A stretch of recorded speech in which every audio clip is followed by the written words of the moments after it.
Sir चुनावी साल है सर, तेजस्वी यादव लगातार जो है भ्रष्टाचार और लॉ एंड ऑर्डर को लेकर कभी प्रेस कॉन्फ्रेंस करते हैं, कभी ट्वीट करते हैं सर। जो व्यक्ति की पृष्ठभूमि ही भ्रष्टाचार रही हो और जिसने अपने राजनीति में आने के पहले ही भ्रष्टाचार को ही अपना काम करने का तरीका बनाया हो और जिसने कानून व्यवस्था हमेशा बिगाड़ी हो, जिसके परिवार ने हमेशा अराजक तत्व को संरक्षण दिया हो, वो व्यक्ति का कोई नैतिक अधिकार नहीं है इन विषयों पे बोलना। जब उनको मौका मिला तो वो अपने लिए मॉल बना रहे थे, सड़क बनाने का मौका मिला तो अपने लिए कारखाने बना रहे थे,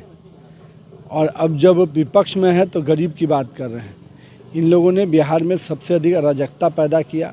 सबसे अधिक भ्रष्टाचार पैदा किया, और कह सकते हैं कि बिहार को अगर किसी ने बदहाली के हाल में बनाया था तो वो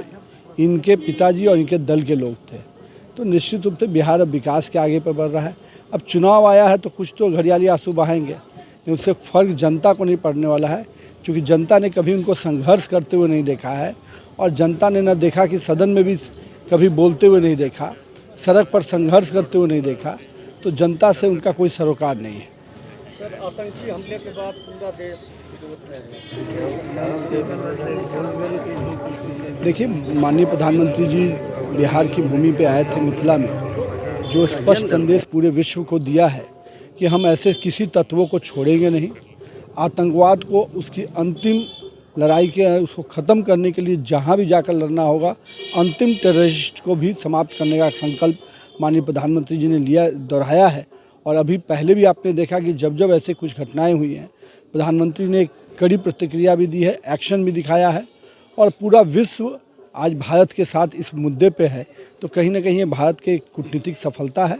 और मैं तो मानता हूँ कि नरेंद्र मोदी के नेतृत्व में जिस प्रकार से अब तक देश सुरक्षित रहा है, आगे भी उन्होंने जो कड़े फैसले लिए हैं वो पाकिस्तान जैसे देशों को निश्चित रूप से सबक सिखाने के लिए काफ़ी होगा। सर आरजेडी के प्रदेश महासचिव का विवादित बयान आया है कि